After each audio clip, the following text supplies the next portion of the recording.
Mad by beccaliz27, Chapter 12, Penelope. Penelope leaned in to smell the beautiful fragrance of the tulips that Mr. Michael Sterling had brought her when he came to call this morning. They were by far the most beautiful blooms that she had received that morning, and she had 5 other gentlemen besides Mr. Sterling that had come to call on her. After having no one pay any attention to her, it was slightly unnerving for Penelope to have all these gentlemen hanging on to her every word. It was truly only Michael's company that she had enjoyed. He was by far one of the most handsome men of her acquaintance, with a full head of shiny black hair and his penetrating, smouldering stare. Penelope also could not help noticing his broad shoulders and well-muscled arms and legs. Michael Sterling was the kind of man that would make a woman's legs turn to jelly, and Penelope was no exception. Penelope had found Michael to be an easy man to converse with, a fact that she found surprising given his reputation. She had thought he might be forward and overly flirtatious, but she was pleased that was not the case. They had talked for hours, much to her mother's chagrin, who wanted her to pay attention to her other suitors. Mr. Sterling, or Michael as he preferred Penelope to call him, spent most of his time in northern Scotland, helping his cousin run the large estate and lands. While his cousin preferred toiling on their land and could always be found in the fields or assisting the tenants, Michael preferred the business side of running an estate, something in which he was doing quite well.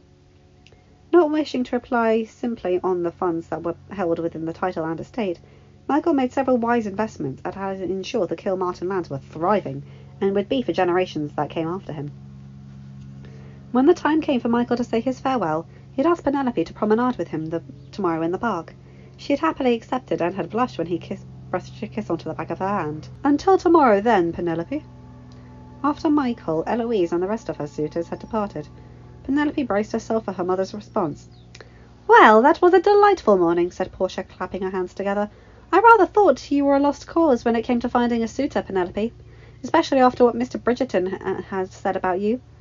But you turned it all around. Did you have a favourite among the gentlemen that called on you today? I did like the Marquess of Ashtown. He is a little young, but extraordinarily rich, nearly 10,000 a year, and you can be sure that your babies would have the prettiest red hair." "I do not think that the colour of a gentleman's hair would convince me to marry him, mamma," said Penelope sarcastically. "Oh, but think of it, Penelope," said Portia excitedly. "You'd be a marchioness, and would have the money to buy everything your heart desires."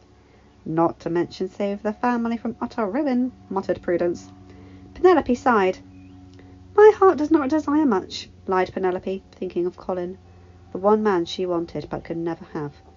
"Only someone kind and attentive, someone which I can talk to. I did like Mr. Sterling." "Psh! Mr. Sterling is a rake. He will never settle. I would not waste your time thinking of him. He is only after one thing, and it is not marriage," Portia said sternly. "You did ask me to promenade with him tomorrow, mamma, if the weather permits. It would be rude for me to refuse him now, would it not?" "Very well, then," said Penelope, waving her hand. "Oh, Penelope, you must wear that adorable yellow dress with the matching spencer we purchased for you a few months back. It brings out the colour of your hair so well. These dresses that Lady Bridgerton purchased for you," Portia said as she gestured towards the light green morning dress Penelope currently had on. "They quite wash you out." "Oh," said Penelope, thinking quietly. Leave it to her mother to try and get back at her all these horrid yellow gowns. "There is quite a large tear along the hem of that yellow dress, mamma. It would take some time for Miss Varley to mend it." "Then just wear one of your newer dresses," said Portia, leaning back before picking something off the floor. "Penelope, there is a letter here for you. It has fallen between the sofa and the table." She handed the letter to Penelope. "Who is that from, Penelope?" Not seeing a reason to lie, Penelope simply said, "Colin Bridgerton. With all the excitement of the ball and the suitors, I had quite forgotten about it. Eloise gave it to me just the other day.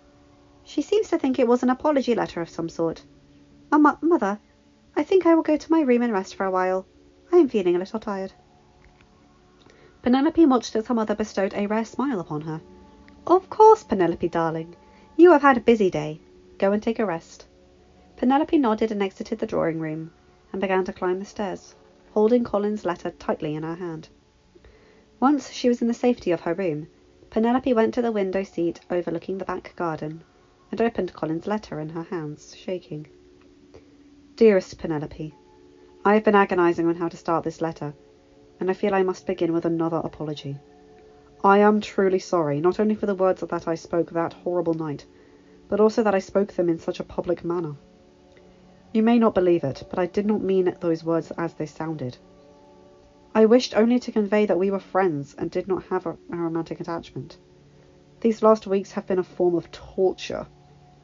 My thoughts are consumed with you, and what I did, and the only respite I have found is at the bottom of a bottle. Even then, the thoughts of you were able to sneak into my mind. I had not realised until I lost it, but your friendship is so very dear to me.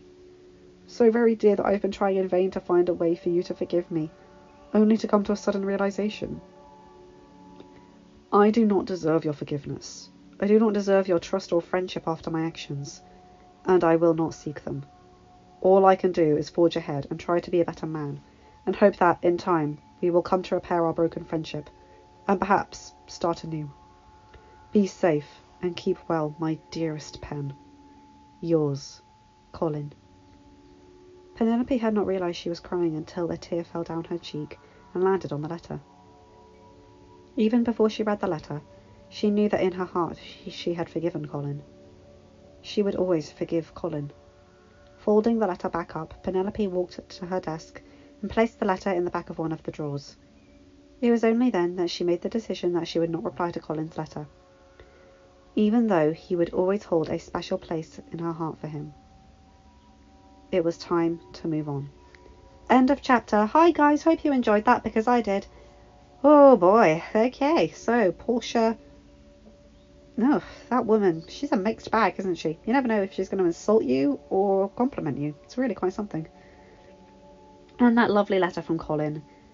I like how they're both starting to grow up. She's not making it easy for him, and he's realised just how bad he was treating her. Well, he doesn't realise the full scope of it yet, but I think he will in time. Anyway, you guys know the drill. Like, comment and subscribe, and hit that bell to get notified for whenever I upload a new video. Have a good day, night, or whatever time zone you're in. Bye my guys, gals, and non-binary pals. I'll see you in another video. Bye!